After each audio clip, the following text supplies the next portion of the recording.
निलेश लंके खासदार म्हणून निवडून आल्यानंतर मुकुंदनगर या ठिकाणी मोठी मिरवणूक काढत त्यांचा सत्कार करण्यात आला। या प्रसंगी काही लोकांनी मिरवणुकीत हिरवा गुलाल उधळला। त्यामुळे कुणाल भंडारी यांनी खासदार निलेश लंके यांना काय इशारा दिला पाहूयात।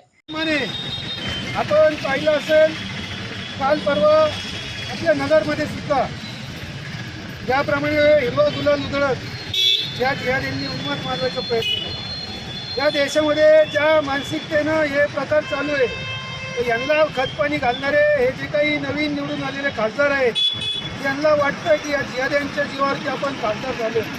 यांना बी इशारा आहे, देशाच्या सुरक्षेला, हिंदूंच्या सुरक्षेला जर तुमच्या माध्यमातून कुठे तडा जात असत तर तुमचं सुद्धा फिरणं या ठिकाणी आम्ही बंद करू, तुम्हाला सुद्धा या ठिकाणी याचप्रमाणे आम्ही धडा शिकवू।